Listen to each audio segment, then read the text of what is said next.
Hi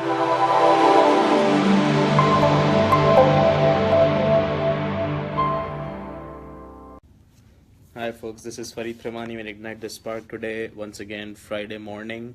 And today our mentor is a diverse lady and we'll be speaking about something new. It's called digital marketing. As the buzzword says, online marketing is booming.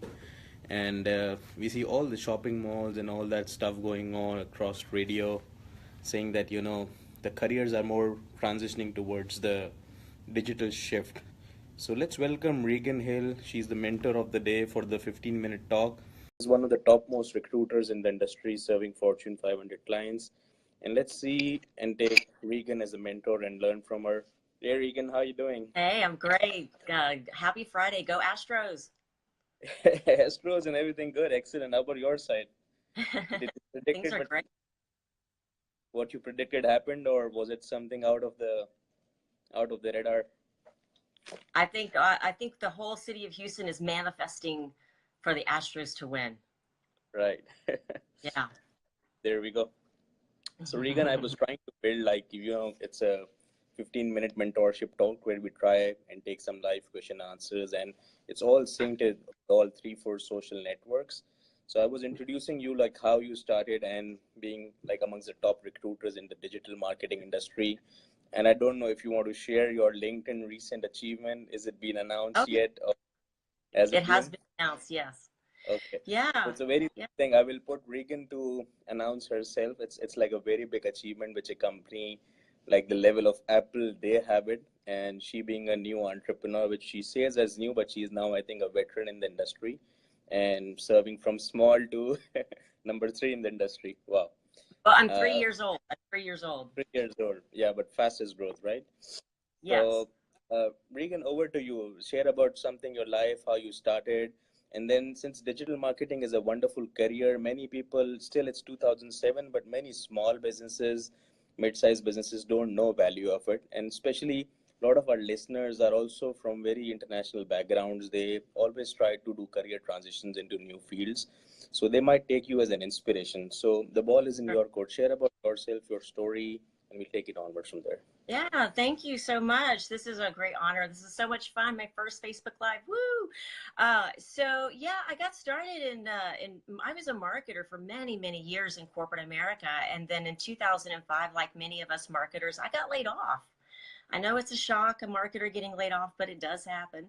And I went to a staffing firm and they just kept interviewing me and not placing me. And they finally talked me into becoming a recruiter where I was focused on placing marketers. And that was 2005. So I did a gear shift. I've transitioned careers so many times. I mean, if you were really bored and you wanted to go look at my LinkedIn profile, scroll all the way down, you'll see I've been a programmer, I've been a marketer, I've been in sales, community relations. I've done so many things. Wow. But I got started in recruiting, focused on placing marketers in 2005. And so, I've been doing this for 10 years up until 3 years ago. And through just a very interesting chain of events, I found myself at a decision point. And it wasn't a very pleasant departure. I'll be honest. I tell a lot of executives who are in between successes, who lose their jobs when a new C-level person comes into the company. I tell them sometimes things happen, to great people. And I found myself at a decision point in 2004, and I decided to start my own recruiting agency. I was absolutely scared to death. But I have great mentors, and it was a very accidental decision. And that is really how a lot of people in any industry, whether it be digital or whether it be any other industry, a lot of people, especially people who are trying to change careers, they find themselves, in a layoff. The company reorgs. They're having a hard time as baby boomers. A lot of baby boomers are saying that they're struggling to find a new position, and you have to reinvent yourself. And Mhm. that is exactly what I did. And I remember getting started saying to myself, I've done this for companies before. Why not do it for myself? And Right. so I kept the mindset. I'd already built very successful branches for 2 staffing firms. And so I just kept that in my mind. I kept saying, I've already done this. I've already done this. And that's how I got started, literally on a shoestring budget. So a lot of Literally. self-motivation plays into role at the time when you're starting, right? There is a lot of fear which you have to keep on balancing and self-motivation it as well. Yeah, continue, I mean, sorry. absolutely.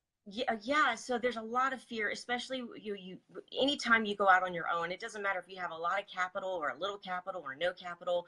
As a new entrepreneur, you're usually working based off of fear.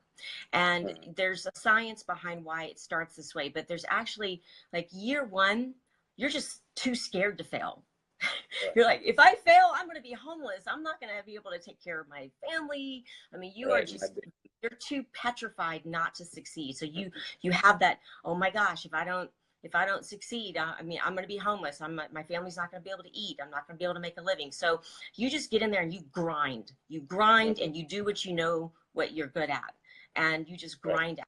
But then this is where it gets interesting. Year two, beginning of year two, you look back at what you did in year one and you freak out.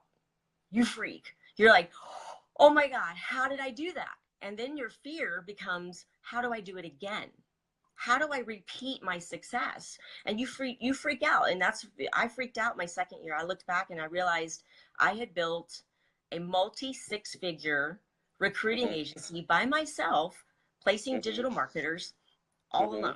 And it freaked me out. And I thought, how am I going to do it again? Thank you. Yeah. From home too. And I thought, well, how am I going to do it? Just a question here, Regan, because we've been getting a lot of tweets and I get personal thing. So one of the question which is very common, and I ask mentors, because this is like a lot happening, especially in this recession industry. It's not recession because people say recession is always a good time to start your own business, because people are moving towards cost-effective quality solutions. But let's say you've been programmer, you've been digital marketer, a lot of hats you wore, and now you got into recruitment, and people try experimenting new things in life. So what is that point, if you can elaborate more, that one know, or you got to know that yes, recruitment or getting into recruitment, especially in the initial 1 year, is something worth it?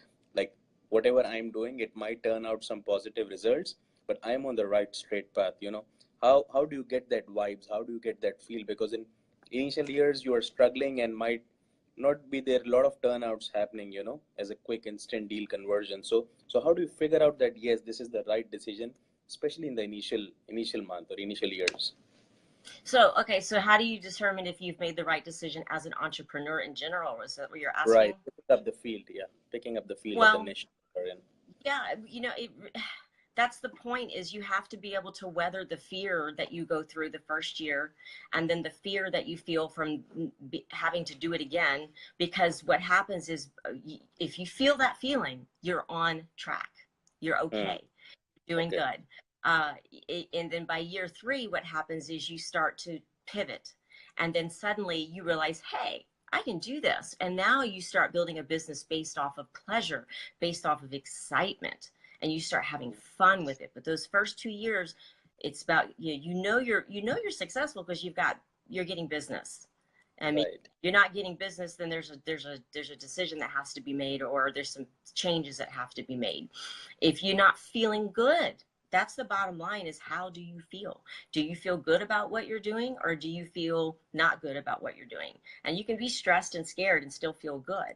I have felt it's been the right decision all the way through. Never questioned my decision.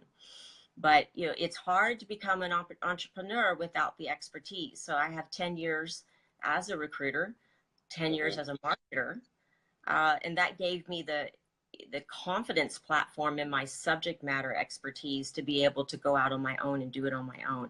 I often say that doing it, you already experienced that working for someone else before, right? Yeah, I was 15 years in America. 15 years. Corporate America taught me how to be an entrepreneur. Okay. So that's what it did. Yeah. Right. So if I ask you, let's say recruitment, recruitment is obviously not a very new field. It's a kind of saturated market for many. And let's say if I might ask some of the recruiters, they might give me a totally 180-degree shift, that, hey, it's boring, there is not enough business in it. But on the other side, we have successful entrepreneurs like you who say, oh, it's good, come in the field, it's new, it's vibrant, it's Yeah, moving. So I'm sure you're doing something different from others, right? So sure. how do while creating a product or your business venture, how do you create that path but with a niche to it, or with a super toppings to it, to make yourself look different or get the different customers? Like, talk something about on that side. Well, I practice what I preach, which is all about digital marketing and leveraging guerrilla marketing to create an online brand that people respect, admire, and follow. And you can't just you can talk the talk for a little while, but then you've got to walk the walk. Mm, Um, for me, what I have been doing has been 10 years in the making, and that's that I have been planting seeds. And so, as a new entrepreneur, in recruiting, you start in recruiting with no reputation, no clients, no one will call you back. All your businesses, you make tons of cold calls, you go to lots of events, and you have to build your relationships. So let's take 2008. Remember 2008? Not a fun mm, year, right? right. Not a fun year at all. Well, while many recruiters were ignoring the calls from chief marketing officers, vice presidents of marketing, because they were getting laid off and the recruiters had no jobs for them. It was a horrible year, a sad, sad year for us. I didn't. I met them on the weekends. I helped them negotiate offers if they got an offer, even if it was through another recruiting firm. I helped them with their resume. I coached them. I was just a voice. I let them vent. I was their friend. I just empowered them and made them feel it's going to be okay. And I planted those seeds a long time ago. And now those seeds are starting to grow, or they've been growing for years. And many of the professionals that I built relationships with early in my career in marketing are now senior marketers or executive marketers. So what's happened is what I did Mm. in 2008 is what's bringing me a lot of my success in 2017, is that now those marketers that I paid it forward and I added value with nothing in return are coming back to me now and saying, Regan, I'm a VP now. I want your help, or I've got headcount. Uh, Help me fill this it's like position. planting the seeds at the time and then forgetting it, and sometimes doing it, selflessly, right?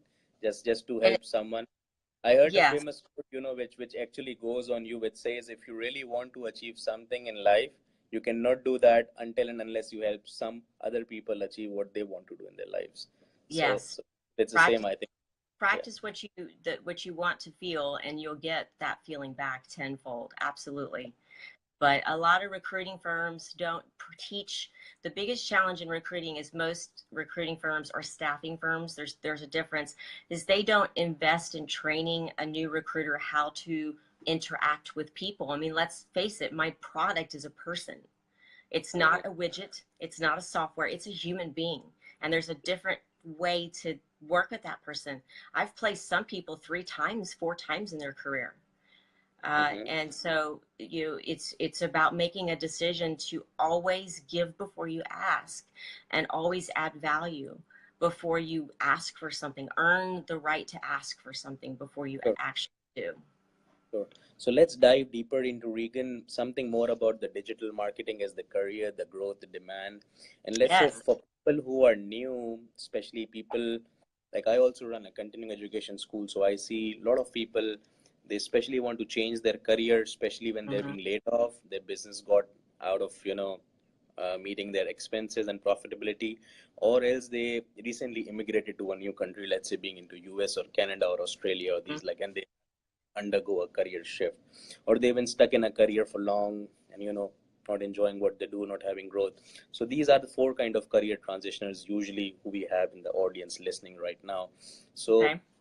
over to you, how do you feel is the demand, and talk to us more in details, like, if let's say somebody wants to start the career, how to get into, what are the platforms, key things which people look into, the qualified consultants or personnel they want to hire, and how do you think, would this be like an everlasting field, or is that a bubble that would burst after some time?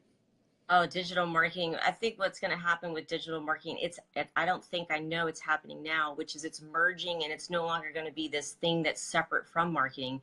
It's all going to Mhm. be marketing again, because in the beginning, digital was so separate from traditional marketing, but now it's all merging. So there will always be a demand for it, and there will always Right. be new platforms. But here's the secret. If someone, I get a lot of calls from people who want to change careers or want to get a job in digital. And it first starts with asking, how much time do you have to make the transition? If you say to me, Regan, I need a job now, then this is not a good time to make a transition.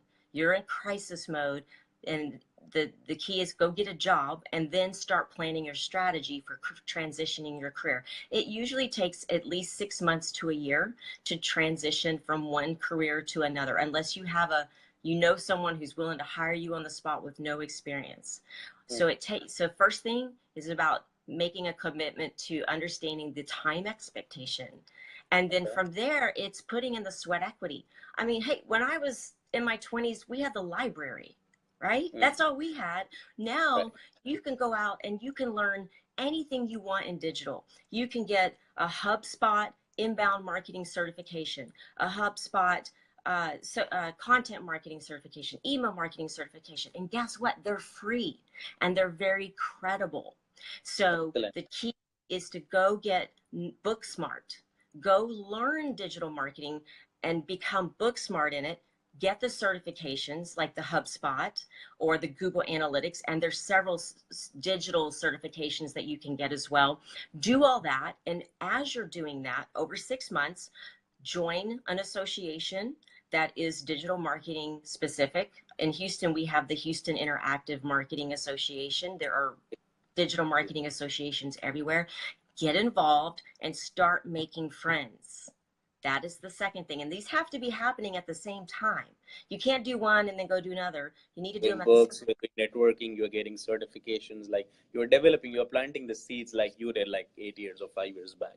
Yes. And then it's also practicing what you're learning. And you're not going to get a job without experience. So then what you do is you find a nonprofit, find a small company. Lots of small business owners would gladly let you help them with digital if you're offering it for free in return for their recommendation on LinkedIn. So that's how you get some of the experience.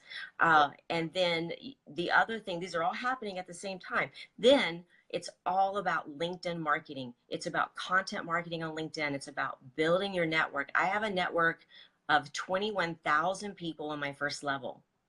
Don't tell 21, me. 20,000 LinkedIn. and believe it or Wow, not, big most of achievement. them are marketers because I've strategically spent 10 or 13 years since I've been on LinkedIn at adding people to my network, adding people to my network, adding people to my network. So now when I do a status update about a new job that I have posted or I want to And just ask for help, 20,000 people rushed out. That's what. goes out everywhere. Right. So all these things have to be happening for over 6 months. And then towards the end of that 6 months, you become more knowledgeable. You've got your contacts. You're using LinkedIn marketing. You're out there. You've built your brand. You look like someone. Then what happens? You start getting calls.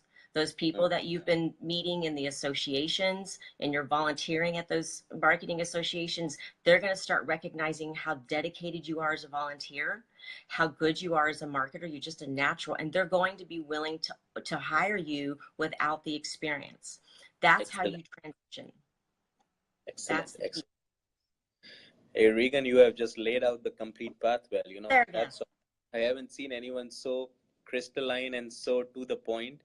So, viewers, I think she has made the roadmap for you. You don't even need to do something, just do one, two, three, four, and you can enter into. So, Regan, something getting into the personal side of you, because it's habit makes up a person. First, you make your habits, and then your habit makes you, right? So, what are Sure. the top three habits that you have due to which your personality is there and you feel you're growing, you're successful, and you're energized like the way you are every time I see you?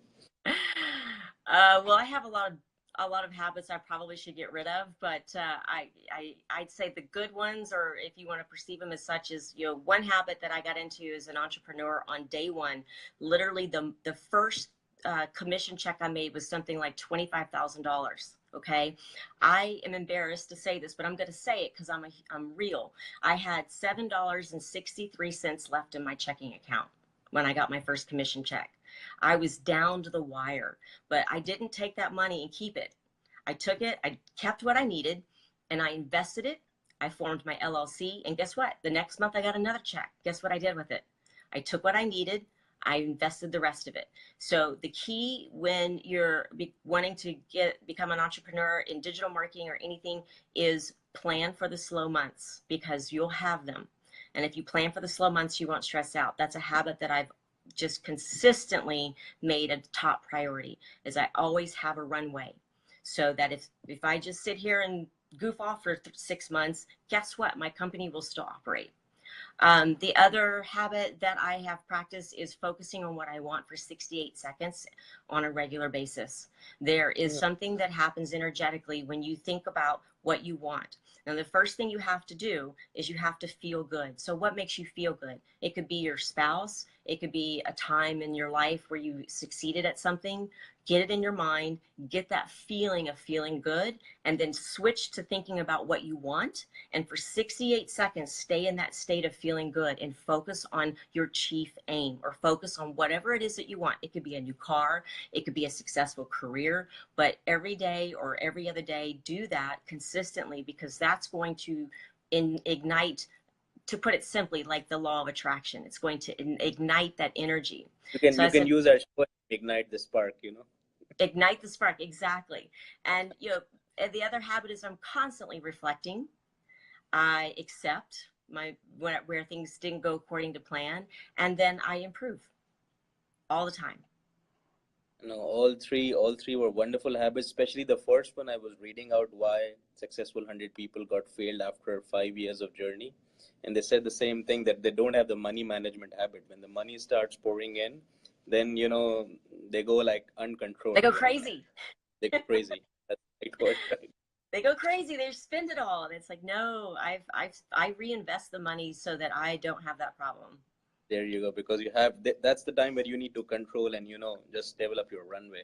Excellent, Regan. I think it's the topmost, because the level of people who are watching us live, comments and all that, excellent show. I think it's ongoing. Just respecting of your time, because it's Friday, and I really appreciate. Just last two questions. Sure. Any philosophy for life you have, which you keep on revising, especially when there are bad times in life? Mm-hmm. Do I have a philosophy? My philosophy, that was a great question. And I thought about so many different ways to answer it. But I would say that one philosophy is I adopt the concept that there is no such thing as a wrong decision. Every decision is a decision. And the decision is either moving you forward towards your chief aim, or moving you closer to what you want, or the decision moves you further away from what you want. But by making the decision, you have data, right? Oh, I did this and I'm further away from what I want. Now I have new data and I can pivot or change direction or make new decisions. So I am a big believer that every decision is a decision, not a bad or a good one. And I don't beat myself up when things don't quite go according to plan. And the last thing, any comment, any advice you would like to share with the audience? Open to you. You can share anything you want, any message, anything, just to ignite the spark. If you want to start your own company, it's hard to believe in yourself at first. The best thing you can do is join a mastermind group. Everybody has their opinion of that, but I am a part of a global mastermind group called the Global Information Network, and you can Google it, Global Information Network, and join a group that is focused on personal and professional development, because I had so many negative moments in the beginning of my entrepreneurial career, and you will too. Or if you're transitioning into you're going to have negative moments, and you have to fill those negative moments you have to fill them with positive thoughts. You have to constantly fill those blank moments where you're thinking negative, and change them. Otherwise, you'll just attract more negativity in your life. So join a mastermind group. I'm part of the Global Information Network. It's members only. Can't say enough good things about it. And surround yourself with the people who have what you want, or surround yourself with the people who have already been successful at doing what you want to do. That's the key. But what I conclude from you, fantastic, Regan. Networking, mentoring, having a role play model in your life, especially, are all these things that helps you. Sometimes you feel that these might be bookish things, but every successful entrepreneur who I have mentored or who I've interviewed, like including myself, I feel mentors really plays a vital role, and especially building your network. Absolutely. Thanks, Reagan. Thanks Network for taking mindset. time to share that. I personally myself learned a lot from you and your success journey, and thank you for Thank taking you. time. Because Hey, have a thank you and have a great weekend, everyone. Thanks for joining. take care. Bye. Bye.